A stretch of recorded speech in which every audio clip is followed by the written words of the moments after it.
Hello everyone and welcome to another raid guide. Today we'll be looking at the 4th boss in the Nighthold raid, Spellblade Aluriel.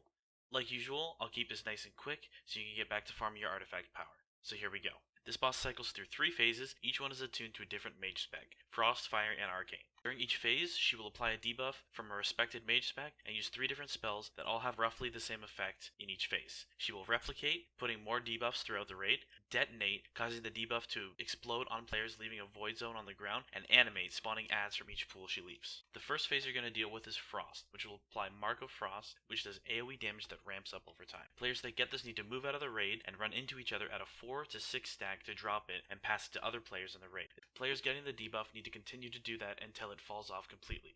Now careful that you don't stack on the raid when you have this debuff, as it tends to last a little bit longer than you'd expect going into the next part of this phase. When she casts Detonate, they will explode, leaving an ice patch on the ground. Don't stand in these. After that, she will animate, spawning an add from each pool. These adds need to be tanked and should be tanked on top of the boss. One at a time, the adds will start to cast Frozen Tempest, knocking everyone inside of it back. If you pass the edge of the circle going in or out, you will be ice blocked. The players who get ice blocked need to be broken out as soon as possible. However, you don't want to break the ice block until the effect ends, or they're going to get frozen again immediately. Ranged and healers can stand on the outside of the effect and not be affected by it at all. You simply want to AoE down these adds as fast as possible before the next phase starts. Next is Fire. She will cast Searing Brand on players. After a short time, she will charge these players, knocking back anyone caught in it. She will then replicate and do the same effect for more people. Get out of the way of these people, and make sure if you get this during the Tempest, you're not knocking other players back and getting them frozen.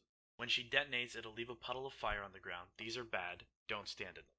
When she animates, it'll spawn fire adds. These adds need to be spread out and killed individually. So when you have the debuff, make sure you're spreading out and dropping these pools separated from each other. If the adds spawn on top of each other, they gain a massive debuff, increasing their casting speed and making them hit 200% harder. These adds are not tankable, but they can be stunned and interrupted, and they should be as much as possible. If you do have 2 that are too close to each other, within 8 yards, and they begin to enrage, just stun them and silence them as much as possible and focus these ones down first. These adds need to die as fast as possible so you don't have any up going into the next phase. Next is Arcane. She will mark players leaving an orb at their location. You need to move out of this. She will replicate it, causing more orbs to spawn. She will then detonate it, causing it to chase players and leave a puddle on the ground afterwards. This is where it gets a little bit tricky. We found the best way to deal with this was to spread out while it's replicating and find a safe place to stack once it's beginning to detonate. Once it's detonating and the orbs begin to chase people, move as a group slowly enough to keep them grouped up, but fast enough that you don't get hit.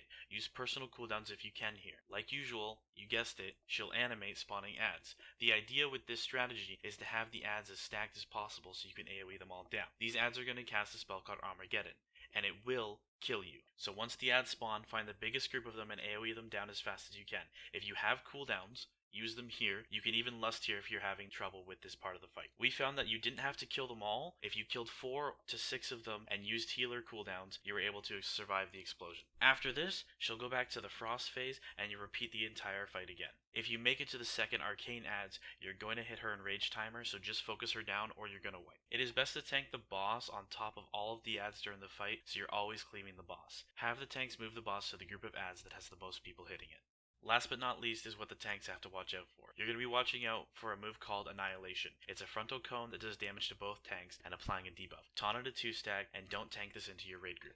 I know this was probably a bit longer and more confusing, but if you get your shit together, you guys can do it. Thank you guys so much for watching this video. If you found it useful, please give it a like. If you want to see more videos like it, subscribe to my channel, and good luck.